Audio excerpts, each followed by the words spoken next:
Halo sobat semua, selamat datang kembali di channel novel kita. Sebelum kita lanjutkan ceritanya ini, ayo jangan lupa subscribe, like, komen, share, dan nyalakan lonceng notifikasinya agar mendapatkan notifikasi video terbaru ketika Mimin upload videonya.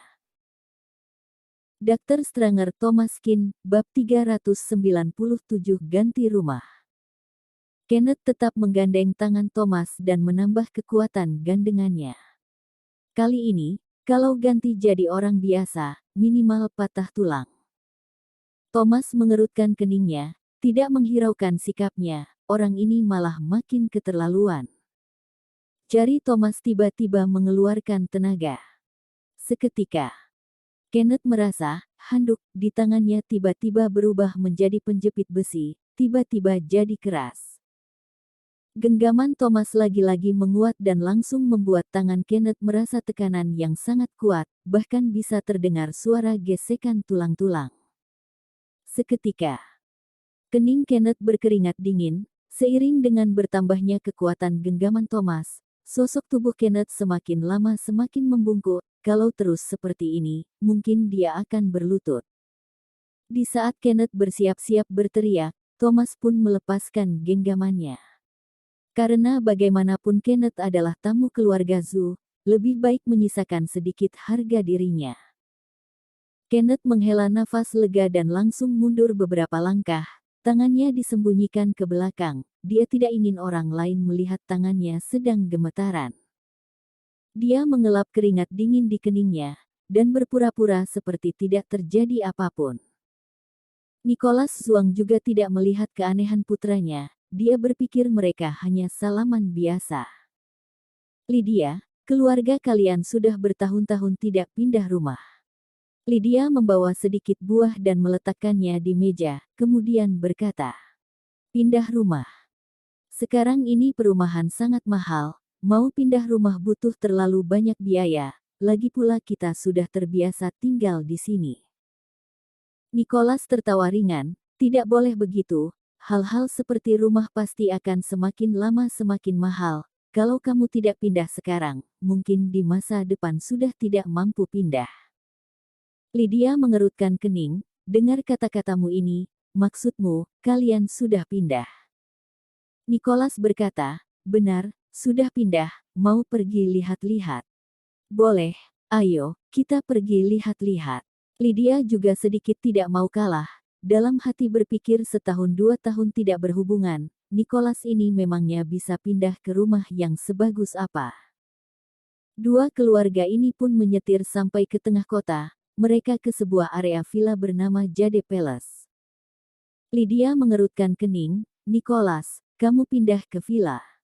Nicholas tertawa, di sini adalah area villa, selain villa, juga tidak ada yang lain, aku juga asal beli satu.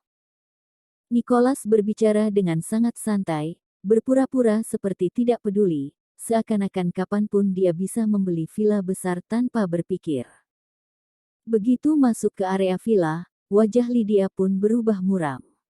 Dia juga pernah mendengar kawasan Jade Palace ini, di sini penuh dengan villa mewah. Area Jade Palace ini sangat luas, tapi hanya ada beberapa villa. Area wisata mengambil area yang sangat luas, dengar-dengar di dalam kawasan ini bisa bermain golf. Mereka menyetir mengikuti jalan, pemandangan di kedua sisi perlahan-lahan menyambut mereka. Ada bebatuan, danau, teras di tengah danau, trek lari, lapangan tenis, lapangan basket. Ini mana bisa dibilang komplek, ini jelas-jelas adalah daerah wisata. Lydia merasa iri. Sebelumnya mereka tinggal di daerah yang sama.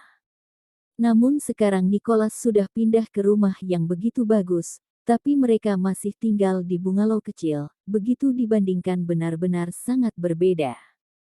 Nicholas, harga villa ini berapa? Hehe, tidak terlalu mahal, kira-kira 40 miliar. 40 miliar. Lydia mengepalkan tangannya, meskipun di wajahnya tidak ada ekspresi apapun, tapi hatinya penuh dengan amarah. Nicholas ini sudah sukses, bisa-bisanya tinggal di rumah mewah seharga 40 miliar. Dr. Stranger Thomas Kin, bab 398 membual. Dari gerbang komplek naik mobil kira-kira belasan menit baru sampai ke depan rumah Nicholas. Villa ini adalah villa tunggal di bagian dalam komplek. Villanya sangat besar, kelihatannya minimal 600-700 meter persegi. Hanya satu halaman saja sudah ratusan meter persegi. Di halaman ada air mancur, tempat memancing, di depan pintu ada danau buatan, begitu keluar boleh memancing. Kediaman mewah seperti ini benar-benar membuat orang iri. Suasana hati Nicholas langsung menjadi sangat baik melihat ekspresi Lydia. Dia tertawa sambil berkata, "Lydia, masuklah, lihat-lihat, interior di dalam lebih mewah." Mereka masuk ke rumah. Yang menyambut mereka adalah interior bergaya Eropa, chandelier, sofa kulit, lemari buku besar, dan perapian bergaya Eropa. Semua ini terlihat sangat mewah.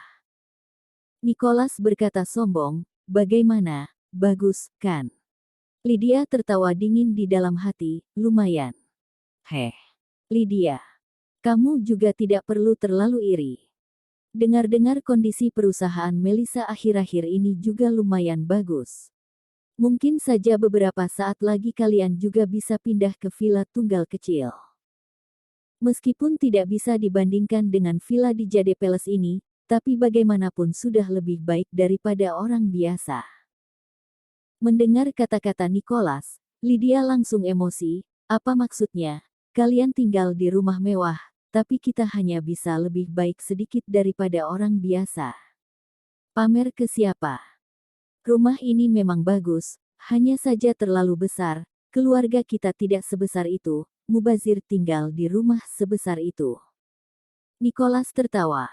"Rumah itu sudah seharusnya lebih besar sedikit." "Apanya yang mubazir? Hanya orang miskin yang memikirkan untung atau tidak." "Lydia, pemikiranmu terlalu sempit, pantas saja sampai sekarang masih belum pindah ke rumah yang lebih besar." Lydia mengerutkan kening. "Siapa bilang aku tidak bisa membeli rumah? Keluarga kita juga sudah punya rumah baru, hanya saja sampai sekarang belum pindah ke sana." Pikiran Lydia panas sejenak, dia mulai membual. Nicholas tertawa, "Oh, yang benar, kalian juga sudah membeli rumah baru. Kalau begitu kapan mau membawaku pergi lihat-lihat?" Lydia mendengus, "Tunggu beberapa saat lagi. Sekarang baru saja selesai didekorasi, masih diberi formaldehida." Nicholas berkata, "Formaldehida? Kalaupun taruh formaldehida, tetap boleh masuk lihat-lihat, kan? Bagaimana? Kita pergi sore ini, atau besok?" Lydia terdiam seketika. Dia awalnya hanya membual karena emosi. Siapa suruh Nicholas ini terlalu menyombongkan diri. Dia pun bermaksud menggunakan alasan masih didekorasi melewati topik ini. Tapi dia malah melupakan hal ini. Siapapun tidak bilang sedang didekor tidak boleh masuk. Ekspresi Lydia pun berubah canggung. Dia mau mencari rumah kemana. Akhir-akhir ini kondisi perusahaan Melissa memang bagus, tapi uang yang didapatkan adalah uang perusahaan. Penghasilan perusahaan baru yang sedang berkembang pada dasarnya digunakan untuk investasi, juga masih berhutang banyak pada bank. Hanya akhir tahun Melissa bisa mendapatkan bonus. Jadi sekarang juga hanya bekerja tanpa penghasilan. Lydia ragu-ragu, tidak mengatakan apapun. Namun Nicholas terus memaksa, terus bertanya kapan bisa pergi. Thomas tiba-tiba berkata, "Kalau begitu besok saja." Mendengar kata-kata Thomas, mereka semua terdiam seketika. Lydia mengerutkan kening, kemudian memelototi Thomas. "Kamu asal bicara apa?" Melissa juga langsung menarik pakaian Thomas, menyuruhnya jangan bicara lagi. Mereka cari dari mana rumah untuk dikunjungi. Nicholas malah tidak melepaskan mereka. "Baik, besok ya besok. Kalau begitu besok kita sekeluarga pergi berkunjung ke rumah baru kalian. Sudah janji ya, jangan ingkar janji."